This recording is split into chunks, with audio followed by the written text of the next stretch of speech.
Hello everybody, this is Pastor Green. We're doing another Bible study, Exodus chapter 8, verse 16 through 32. If you'd like me to come speak at your church, or if you have any questions, you can email me at godsohman@gmail.com. Exodus 8, verse 16. And the Lord said unto Moses, Say unto Aaron, Stretch out thy rod, and smite the dust of the land, and it may become lice throughout all the lands of Egypt.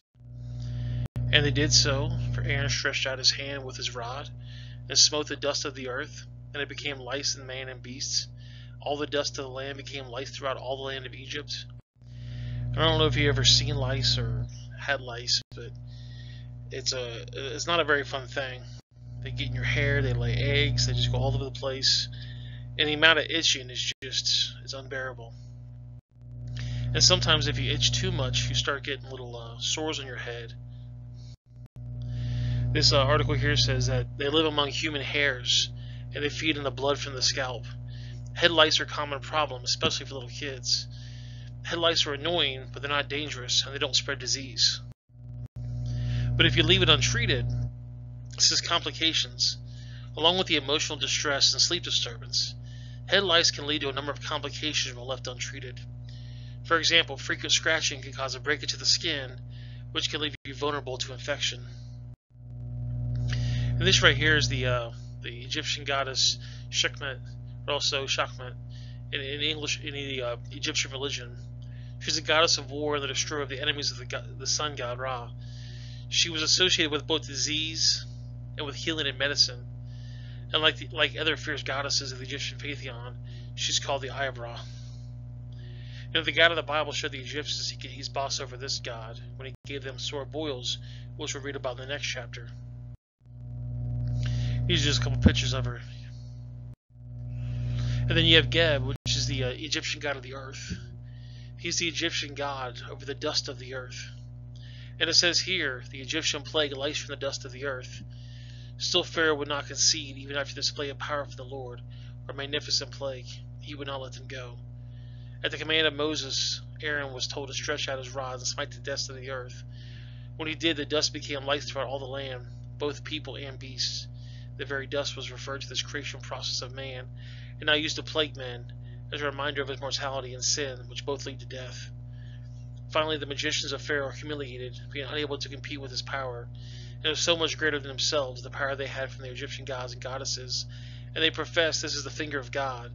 It's the last plague that required Aaron's involvement, as the next set of the three plagues issued by the word of Moses himself. It says here, Geb was the Egyptian god of the earth, and later a member of the Iliad of the Heliopolis. He had a viper around his neck, and he was also considered the father of snakes. It was believed in ancient Egypt that Geb's laughter created earthquakes, and he also allowed crops to grow. The God of the Bible showed the Egyptians he was boss over Geb when he had Moses' rod to eat the magician's rods, which we read about in Exodus 7. Exodus 8:18. And the magicians did so with their enchantments to bring forth lice, but they could not. So there was lice upon man and upon beast. Then the magician said unto Pharaoh, This is the finger of God. And Pharaoh's heart was hardened, and he hearkened not unto them, as the Lord had said. And the Lord God said unto Moses, Rise up early in the morning, and stand before Pharaoh. Lo, he cometh forth through the waters, and he said unto them, Thus saith the Lord, Let my people go, that they may serve me. This is the 5th time now Moses has said, Let my people go. Else if thou wilt not let my people go, behold, I will send swarms of flies upon thee, and upon thy servants, and upon thy people. And into thy houses and into the house of the Egyptians shall be full of swarms of flies, and also the ground where they are. And have you ever seen flies swarm? They're everywhere. And these right here are flies. There's actually a fly called a bot fly, and that puts this big old, I guess you could say, like worm on your leg. It's a horrible thing. It's mostly on horses though. But you know, flies and locusts, they swarm everywhere. This right here, Keprion, the Egyptian god, had the head of a fly. And this is the Egyptian plague swarm of flies. With the 4th Egyptian plague, which consisted of flies, began the great miracle, separation and deflation, Moses met Pharaoh at the Nile River in the morning and made a demand, speaking on behalf of the Lord, that my people go that they may serve me. And again Pharaoh hearkened his heart and disregarded his request, resulting in pronouncement of swarm of flies. But this time, however, the Egyptians are not affected by the judgment or the plague, and the children of Israel remain unscathed. The wonder also moves the Egyptian plagues at a different level, added destruction as well as discomfort to the consequence of their decisions. So only the Egyptians were affected by these flies. It says Khepri was also represented as a scarab holding aloft the morning sun, or a scarab-headed man. Khepri is also translated as Khepra. Is a scarab-faced god in the ancient Egyptian religion, who represents the rising of the morning sun.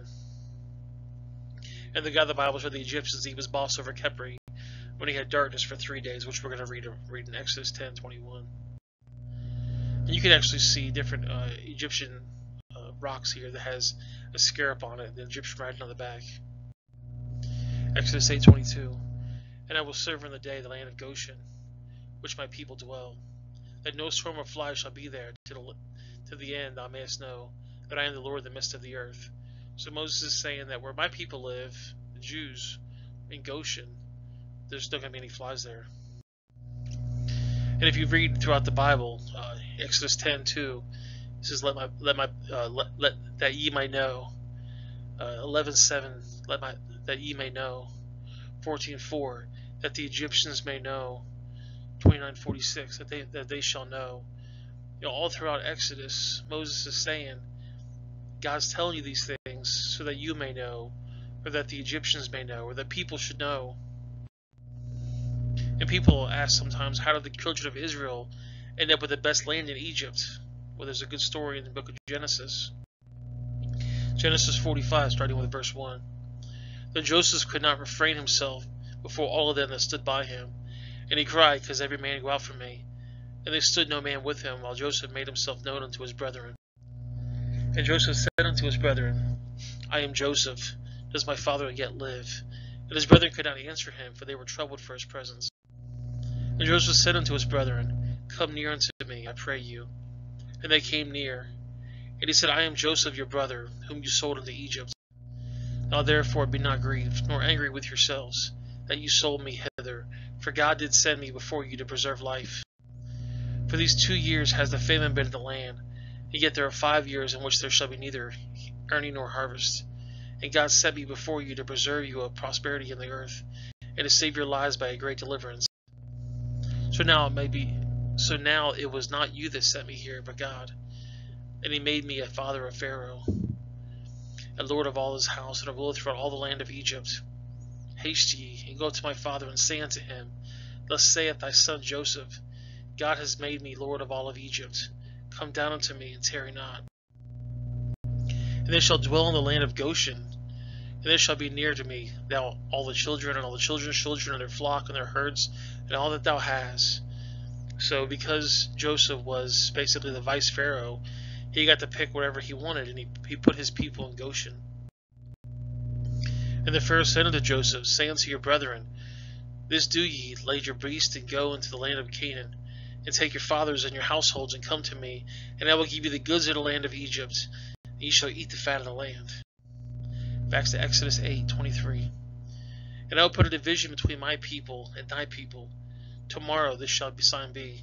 So again, we saw the last thing when we were doing Exodus 8:1-15 about the frogs. He said, I'll get rid of the frogs tomorrow. And now Pharaoh's saying, tomorrow I'll get rid of these flies. 2 Corinthians 6:14 says, Be not unequally yoked together with unbelievers. Wherefore come out from among them, and be separate, saith the Lord, and touch not the unclean things, I will receive you. 2 Chronicles 7:14. For if my people, which are called by my name, shall humble themselves, and pray, and seek my face, and turn from their wicked ways, then I will hear from heaven, and I will forgive their sins, and I will heal their land. Back to Exodus 8:24. And the Lord did so, and there came a grievous swarm of flies into the house of Pharaoh, and into his servant's house, and to all the land of Egypt. The land was corrupted by reason of the swarm of flies.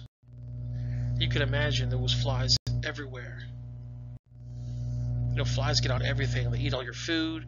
They touch all your stuff. They just harass you and bother you. They're not very good to look at either. But you can imagine, your sink being full of flies, your oven being full of flies, wherever you sleep is full of flies, the bathroom is full of flies. And they just get in everything. Exodus 8:25. And Pharaoh called for Moses and for Aaron and said, "Go ye, sacrifice to your God in the land." This is his first compromise. He's basically saying, okay, you know what? I'm going to let you guys sacrifice to your God here. You can do it here. I'll let you do that. And Moses is like, I don't think so. And Moses said, it is not meant to do so. If we shall sacrifice the abomination of the Egyptians to the Lord our God, lo, shall we sacrifice the abomination of the Egyptians before their eyes, and they will not stone us? So he's saying, if we sacrifice to our God and not your God, the people's going to get mad, and they possibly might even stone us. We will go 3 days' journey to the wilderness and sacrifice to the Lord our God, as he shall command us. And Pharaoh said, I will let you go, that you may sacrifice the Lord your God in the wilderness. Only ye shall not go very far away, entreat for me. That was his second compromise. He said, okay, listen, I'll let you go sacrifice, but you got to stay close by. You can't go that far away. You got to be close by. And Moses said, behold, I go from thee, and I will entreat the Lord, for the swarms of flies may depart from Pharaoh, from his servants, and from his people tomorrow. But let not Pharaoh deal deceitfully any more, in not letting the people go to sacrifice to the Lord. And Moses went from the Pharaoh, and entreated the Lord. And the Lord did according to the word of Moses, and he removed the swarm of flies from Pharaoh, and from his servants, and from his people. And there remained not even one. And Pharaoh hardened his heart at this time also, and neither did he let the people go. Well, guys, that's the chapter 8, 16 through 32. Hope you guys enjoyed that. I got more to come. I'm going to put a couple of videos on the screen here. There's going to be the playlist of all the Exodus videos on the bottom right. And I'll see you guys next time. Have yourself a great day. If you guys have any questions, just let me know in the comment section.